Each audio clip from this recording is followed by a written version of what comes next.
Happy Sunday, everybody. I'm the Skill Reviewer. Today we're going to look over a Broadway Limited Heavy Mikado. So let's have a little bit of a conversation about this thing. This is the first steamer that I ever had that isn't a kid's toy. Essentially, I grabbed something that I had sitting around, which is a Bachmann steamer that comes with like their Christmas set, and the whole set's like $150. You get the 3 cars, the circle track, the DC transformer, and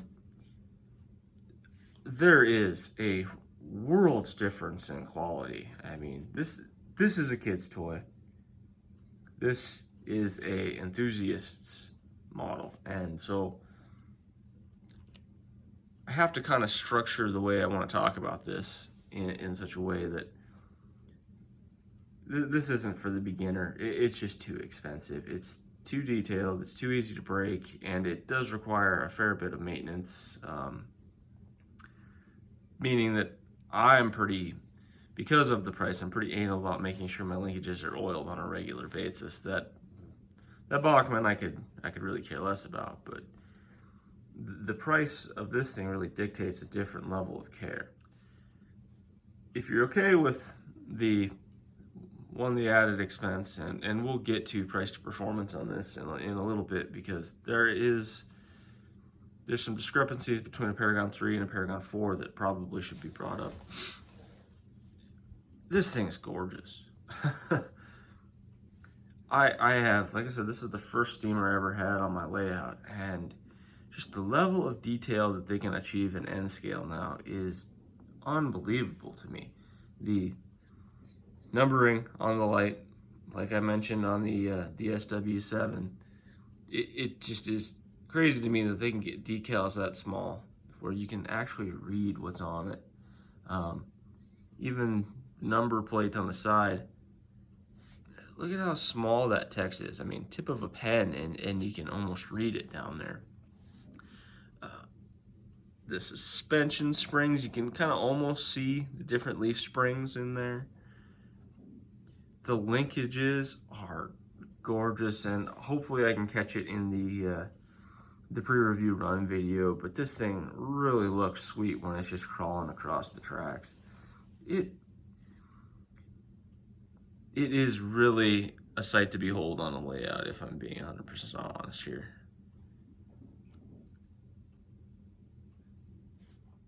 Alright, sorry about that. Had a battery on one of my lights die there.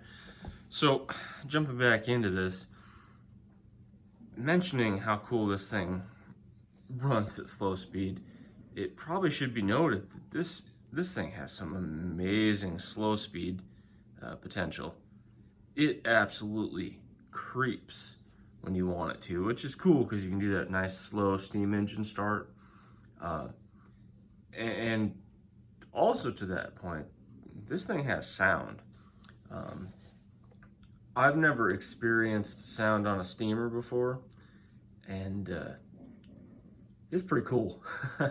It got me pretty excited when I first got this thing on the layout and was running it around. It really does add a different level of immersion on a steamer. I think they did a really good job matching the chuff speed to the wheel and linkage speeds. It really does sound and look realistic up till a point. You get this thing going a little too fast on the layout, and it kind of seems like it gets too muddled and the immersion's kind of lost. So for what I would consider, freight pulling speeds, the sound on this thing is excellent for that. Now, if you were looking at putting this on a layout particularly, and this is important because the people that are going to buy a model this expensive probably are going to have a dedicated use for it. So if it's a freight puller, the sound is probably perfect for that. At moderate speeds, it does sound great. But if you get this thing on a like a passenger service where you kind of want it ripping around your layout at a decent amount of speed, the sound just gets too muddled, and it sounds, in my opinion, really bad. But for my particular use, this is going to be a freight puller, and possibly at some point I kind of want to do a excursion train where maybe I have a diesel behind this and then a short passenger service, and it's going to be running slowly through a scenic portion of my layout. So knowing that it kind of is situational on how you would use this thing, I have no problem with the sound on it. So just noted that if you're looking for a high-speed steamer and sound, I don't know if this is going to be the option for you. The other pet peeve that I have, and I think a lot of people share this, and I'll get to this in some of my Atlas reviews because they're one of the worst offenders. If I am not running sound on my loco, I want a nice, quiet running engine. You know, I kind of got spoiled because I started with Katos for the most part, and other than a little bit of motor whine and the occasional NCE decoder that has some capacitor squeal or whine, I'm not really sure what you call it. It's really difficult to explain if you've never experienced it though. They're generally pretty quiet. This, however, is silent. I can't get the little bit of motor and gear train noise that it does make on camera. It's so quiet. It is a absolute breath of fresh air when it comes to that. You put this thing on the layout, throw 20 cars behind it, you can't hear the thing running, which is a huge thing for me. If a manufacturer can do that with a steamer with a bunch of linkages and a gear train that I'm going to get to in a minute because it has some special features, there's no excuse for anyone else. Especially, I suppose it's probably time to talk price point because this is a Paragon 3 model, and being kind of sort of discontinued, they're at a discounted price. A Paragon 4 is over $300 in most cases, and depending on, you know, road number and paint scheme and whatnot, these things can be had for $240 to $260 at most retailers or on eBay. I've even found used models in the the $200 range. So at that price point, I mean that's a high-end diesel with DCC and sound, and most of them, and Atlas, I'm talking to you, have really loud motor control.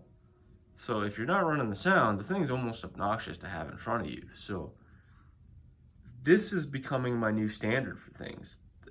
Silent gear train is achievable, and this thing has totally been a game changer. So moving forward on my reviews, this particular model, unless there's something that is drastically better than it, and I don't understand where that could come from, unless it's a high-speed, chuff fix at some point, I can't sell this thing because it is the standard where all of my reviews will be based on. Maybe not necessarily diesel, but any steam engine that I will be reviewing is going to be compared to this wonderful piece of engineering. The gear train on this works similar to how the diesels do, to the best of my knowledge. I haven't actually pulled this apart, tried to figure out how it works. I kind of tend to have butterfingers, so if there's a situation where I can drop it, I tend to stay away from those situations. But it has the load control like a diesel does. So as you put more cars behind it, as it starts to pull a hill, you can hear the change in the chuffs, which I don't know that I can explain, but there's definitely a difference in the way they sound when it starts to pull a load at different speeds. So it's kind of got a variable throttle control like a diesel would, but whatever that is in a steam engine, I don't even know what to call it. But it's an awesome feature, and I hope other manufacturers, if they don't do it, get on the same train that Broadway does, because it's a really cool feature in the diesels, and it is really awesome in these steamers. I'm really happy with this model. So let's kind of all encompass this really quick and kind of wrap up the review, because this is essentially a glowing review of a great product.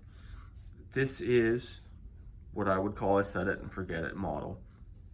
Excellent pickups. I don't have any electrical issues, other than one problem I have personally on my layout, and it's just a product of the type of engine and my poor track laying ability. I have a 282 version of this in Paragon 4 that we'll get to in a little while. This particular model is the 462. There's fewer drivers on this, so the actual driving surface is a shorter distance, and a flat area where it moves into a 2.5% grade. That transition there, I tend to lift one of my wheels up. And if there's a relatively big load behind this, the traction tires are on the rear set of drivers.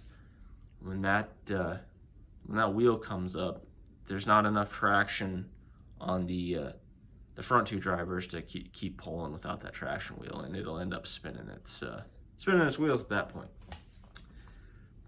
Not a knock on this model. That is me doing bad track laying work.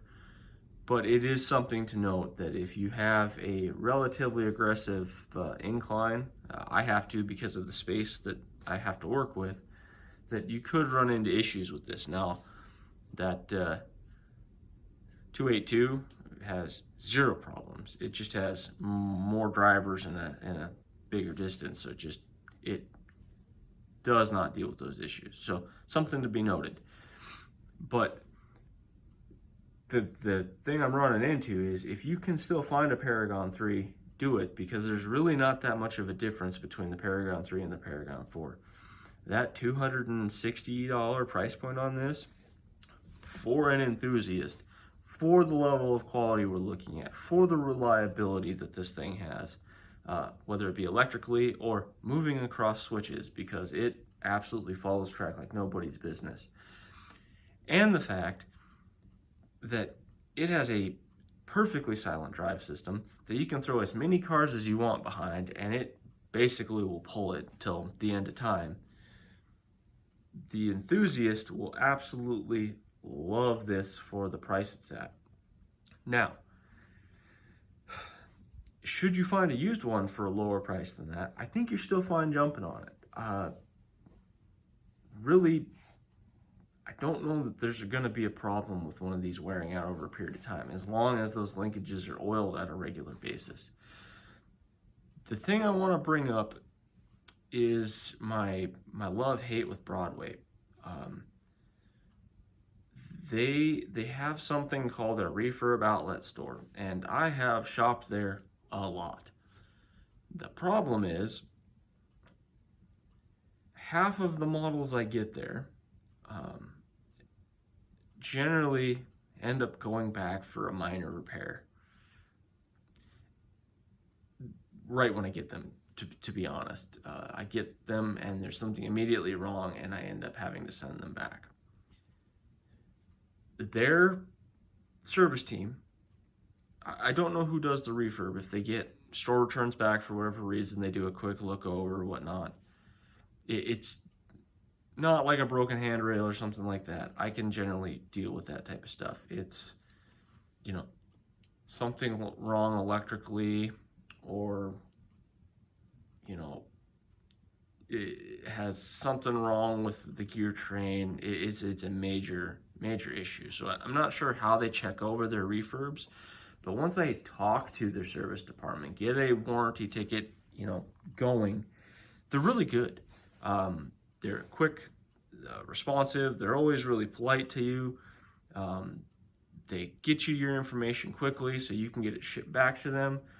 The problem is the service you get from them normally is that, say you buy one of these and it does work. I live in Montana. They're located out of Florida. I get stuff in 2 days, which doesn't happen anymore. That's not a thing. And it's a really awesome service. So when you do get something and it works, it is just awesome.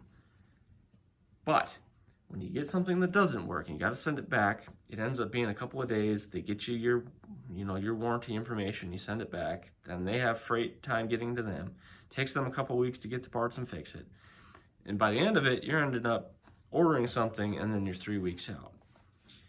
Now, after they've done the repairs, I've never had a problem with any of those models since. I've had 100% reliability after that, but full disclosure, I may be kind of a Broadway shill, but it is because they have definitely gone out of their way to make sure the stuff that I buy from them works. I just wish that they took more care before that, and I wouldn't have to have this conversation, essentially. So that brings me to why I brought that up. If you're not totally picky, or end up being really lucky and they have the the paint scheme and the road number you want, their outlet store offers substantial discounts over new price. Generally, you can get these from $200 to $220 and $10 shipping on top of that. And that's a screaming deal. If you can get that and then it works, or if you're okay ordering it and then just expecting to be out a month on it, which honestly isn't that odd in the N-scale community right now. Like, ordering engines, sometimes you do it 6 months or a year in advance. So again, for a enthusiast looking at this, that might not be a big deal because we do generally deal with huge wait times. I've just come to expect a different service from Broadway, so when I buy from those outlet stores and you get it in a couple days, that's a really cool feature that they have.